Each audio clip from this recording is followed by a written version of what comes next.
Olá, meu nome é Nelson Curi Filho, fundador do Fórum Brasileiro da Família Empresária. Você que tem recursos não regularizados no exterior, hoje nós vamos falar de um assunto muito interessante aqui no Fórum Brasileiro da Família Empresária, que é a repatriação de valores. Nós temos a presença aqui de uma especialista nessa área, diretora da área de impostos de pessoa física da Grant Thornton, uma das 5 maiores empresas de consultoria e auditoria do mundo, e vocês vão ter com exclusividade sobre como regularizar esse assunto. Pamela, boa tarde, tudo bem? Boa tarde, tudo bem. Você poderia contar para nós um pouco como isso vem impactando as famílias empresárias e como isso vem sendo regularizado no Brasil, essa repatriação de valores de famílias que estão... esse é um assunto muito pertinente, porque tem muitas famílias que vêm nos perguntando. Como você poderia abordar e aconselhar famílias que têm hoje recursos no exterior, como eles poderiam regularizar e quais os passos a se tomarem nesse sentido? Tá, vamos lá, tem muita coisa interessante para falar desse assunto, porque essa lei, que é aí no dia a dia chamada de lei de repatriação, ela trouxe muitas... Primeiro, ela trouxe a possibilidade das pessoas que têm capital no exterior irregular de se regularizarem e serem aí eximidos dos crimes por evasão, sonegação, enfim, de serem eximidos de crimes penais e também fiscais. Por outro lado, a legislação ela trouxe muita insegurança na forma como ela foi escrita e colocada. O maior ponto dessa insegurança é a questão da foto ou filme, ou seja, tenho capitais no exterior, eu quero sim regularizar a minha situação e o que eu devo declarar, né? Então essa lei trouxe o seguinte: se você era residente no Brasil em 31 de dezembro de 2014 e tinha até essa data bens ou recursos no exterior não declarados incorretamente no Brasil, você tem a possibilidade de fazer uma declaração voluntária. Ou seja, você não é obrigado, mas você pode fazer essa declaração voluntária, que se chama DERCAT, que é a Declaração de Regularização Cambial e Tributária, e mediante o pagamento de 15% de imposto mais 15% de multa, que dá um total de 30%, você é anistiado. Só que aí vem a pergunta, tá, o que eu vou anistiar? Que valor eu vou anistiar? Era o que eu tinha nessa data, em 31 de dezembro de 2014? Depois de muita polêmica e muito debate, a própria Procuradoria-Geral da Fazenda se pronunciou a favor da declaração do filme, ou seja, das condutas praticadas. Não basta você declarar o saldo que você tinha em 31 de dezembro de 2014, você também tem que declarar e lançar aí essa tributação, essa taxação, todos os recursos que foram consumidos. Recursos esses no exterior que nunca haviam sido declarados.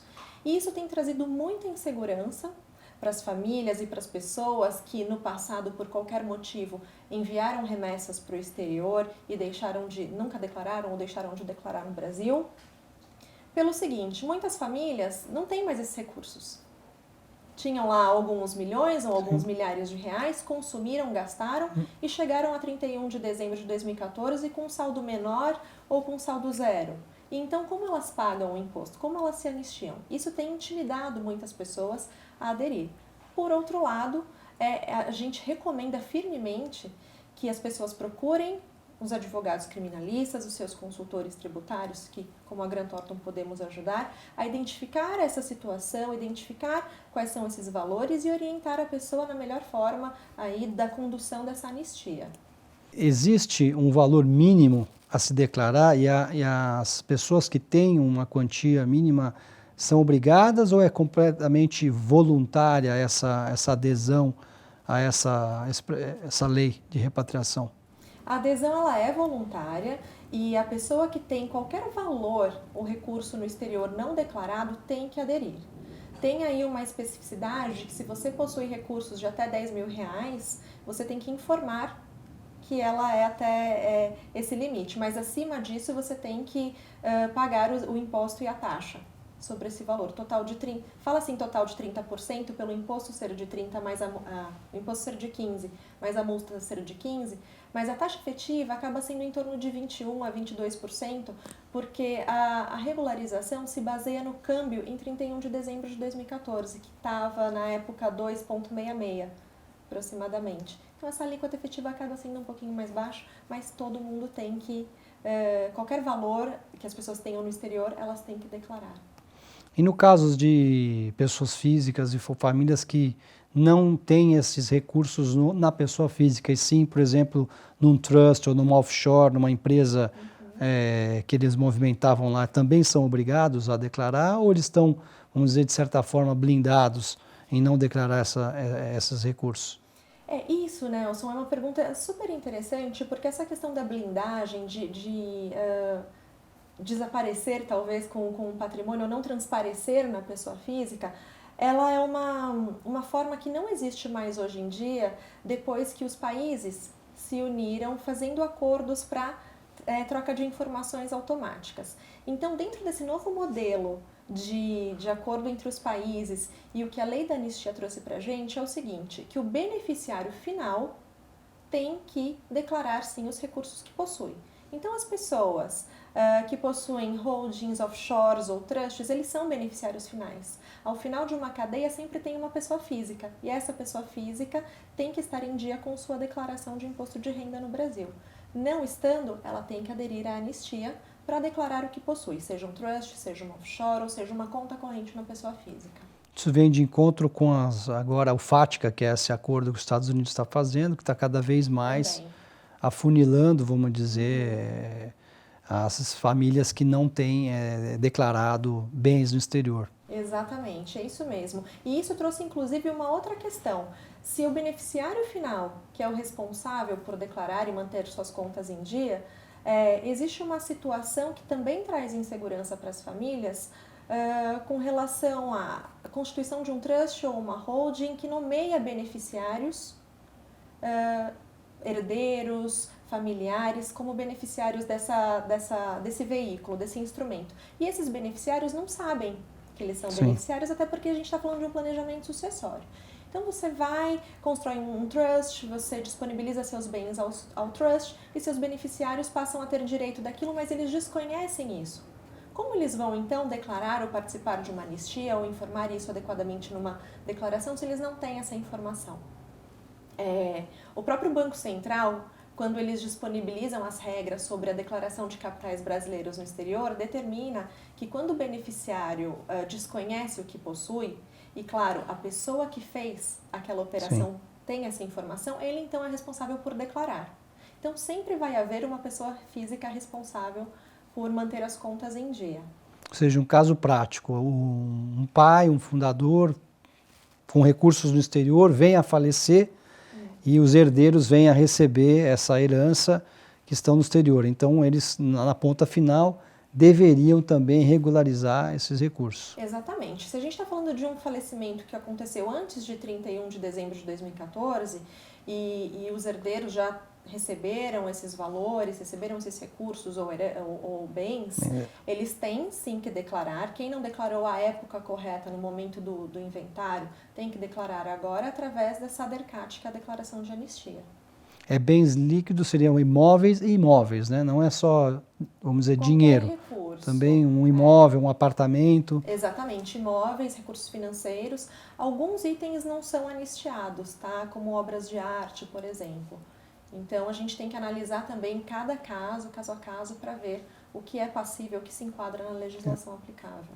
Mas, basicamente, os casos mais comuns que a gente tem visto hoje são de recursos financeiros, holdings, como você disse, trusts, e bens imóveis também. E como a Grant Thornton vem ajudando essas famílias a regularizarem esses recursos no exterior?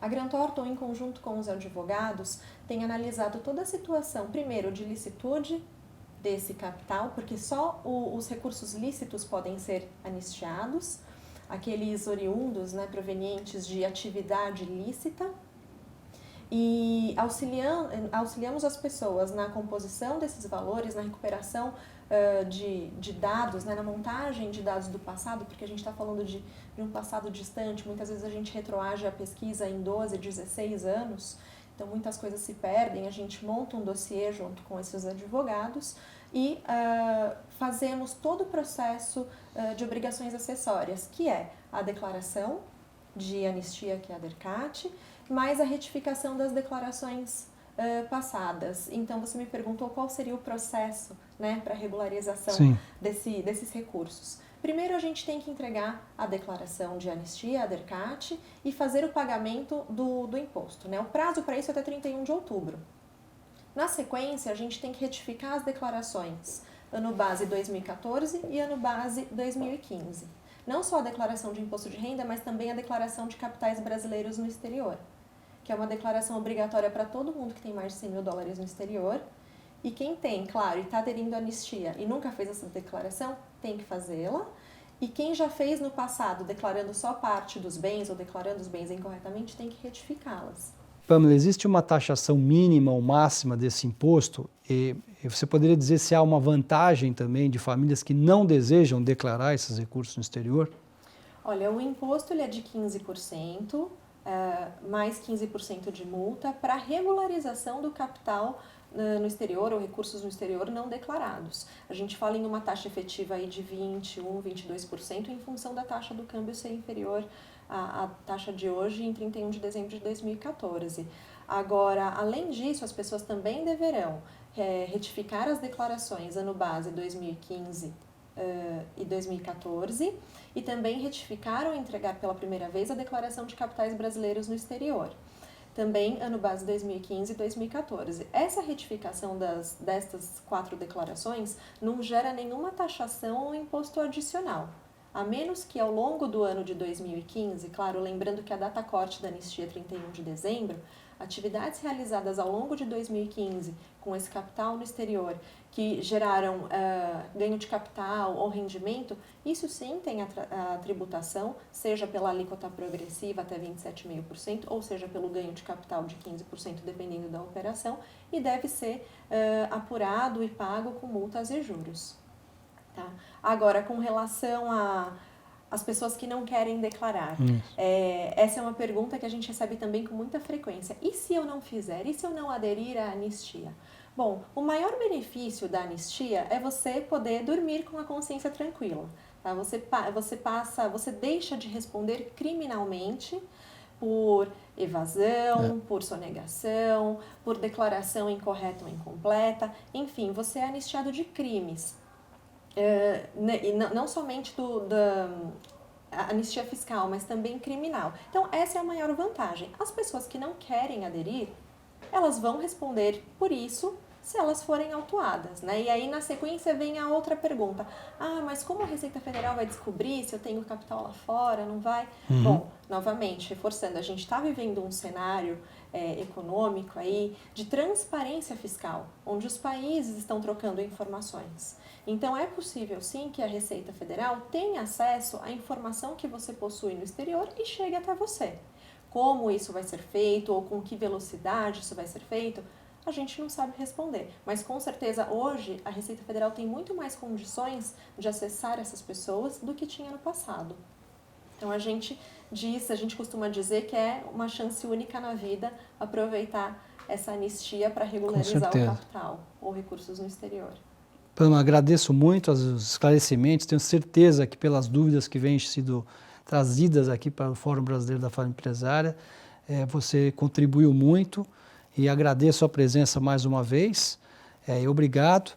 E vocês que têm dúvida, procurem o Fórum Brasileiro da Família Empresária e o nosso parceiro, a Grant Thornton, para qualquer dúvida e qualquer esclarecimento. Não deixe de nos acompanhar em nossas mídias sociais, www.fbfe.com.br. Até lá!